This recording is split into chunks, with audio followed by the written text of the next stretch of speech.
Hey, good morning, team. Happy Tuesday. It is a beautiful day outside. I want to talk to you about staying in the conversation. It's one of the most important, vital things that you need to do to grow your business. So, I'm going to give you three quick tips. The first tip for staying in the conversation with your prospects and clients is to just maintain a great follow up system. I mean, it sounds simple and cliche, but it's so important. Have you spoken to your clients recently in the past 60 days? Do the people that bought from you know that you care about them?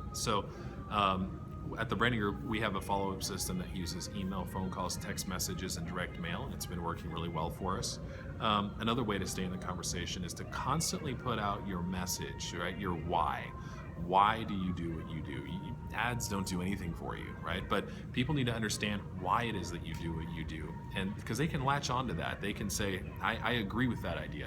Putting out an ad or a discount, that does nothing. That's just, you're going for the dollar. But for the why we do what we do, that resonates. The third thing that I want to make sure that you know how to do and for staying in the conversation is to really make sure that you create a really strong advocate and power partner relationship. A good example of that is, we had a client in here and they were talking about a rebranding. And I said, well, if you're going to be doing things with your website to rebrand yourself, you also need to make sure that you don't forsake the print side of it, your brochures, your business cards, etc. So I was able to bring up George Ventura's name and make sure that they reached out to them. So that's a really good example, a real life example of making sure that you stay in the conversation. George has done a really good job of making me feel valued, and so I go out of my way to bring him up when I talk to people who I think are in need of his services. So do the same for you. Find that power partner and make sure that when they're working with someone who's in a parallel space, that your name is being brought up in the conversation